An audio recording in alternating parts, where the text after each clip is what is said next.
저는 박신영 배우님께 질문이 있는데요.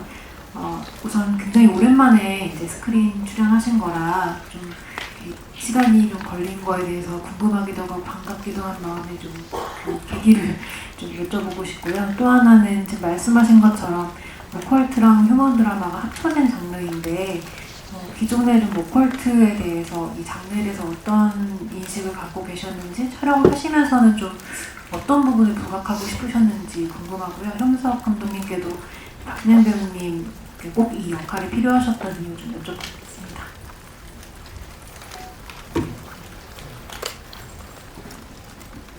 예, 어쩌다 보니 영화를 오랜만에 출연하게 됐습니다.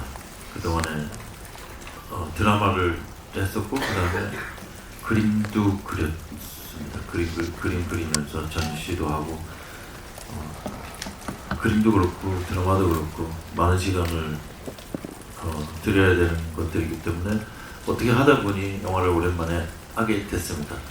영화는 굉장히 그 시간 안에 집중적인 얘기들과 감정의 강도를 끌어내야 돼서 조금 다른 측면이 있는 것 같은데 여전히 흥미로운 장르라고 생각을 합니다. 그리고 오컬트 장르에 대해서 어떻게 생각하고 네. 계십니까? 사실 저는 오컬트 장르에 대해서 그닥 관심이 없었어요. 이렇게 그런 영화를 일부러 찾아본다거나 내가 좋아하는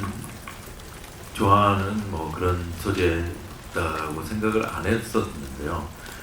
이번에 하면서 저도 공부를 많이 하게 됐거든요. 그래서 어떻게 보면 집중적으로 그런 영화들을 찾아보면서 이거 굉장히 흥미롭다. 이렇게 이거를 감정이라고 얘기하기에는 굉장히 강력한 어떤 느낌인데 내가 지금까지 생각했던 어떤 감정들하고는 조금 다른 측면이 있죠. 어떤 감정이라고 하기에는 두려움이라는, 그렇죠, 감정이라고 할 수 있을 것 같습니다.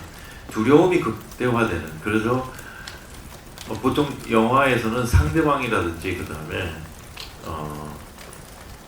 어떤 보이지 않는 어떤 존재가 분명한 채로 드러나는데 오컬트 미스테리는 보이지 않는 거가 극대화될 때 항상 그 효과가 잘 나타내지는 것 같습니다. 그래서 그러면은 보는 측면에서 그렇고 같이 그걸 만들어가는 사람들은 이제 그럼 어떻게 하면은 보이지 않는 존재, 그것의 존재를 어떻게 크게 만들어 갈 것인가에 대해서 생각을 많이 해야 되는 부분이었었는데요.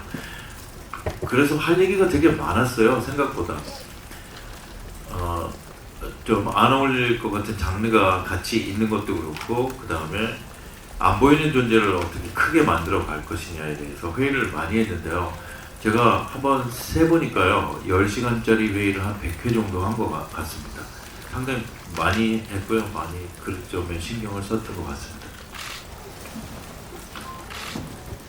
그리고 박신영 배우님 아까 이제 영화를 이제 오랜만에 하시게 된 이유는 얘기하셨는데 좀 오랜만에 영화로 이제 관객들을 만나시게 된 소감도 조금 궁금하고요.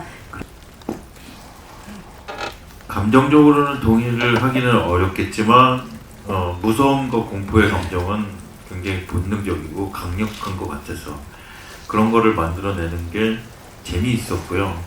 그 다음에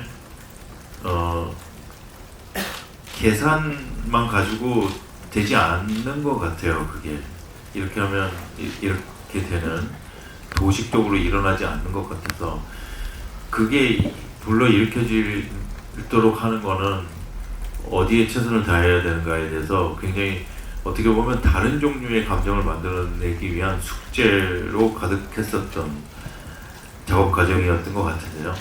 굉장히 재밌었고요. 오컬트 장르가 상당히 흥미롭다 하는 생각을 가지게 됐어요. 어떻게 보면 새로운 경험이었습니다. 그리고 가운데도 보실게요. 마찬가지로 손 계속 한번 때가 오면 죽음으로부터 사흘 만에 다시 부활하리라.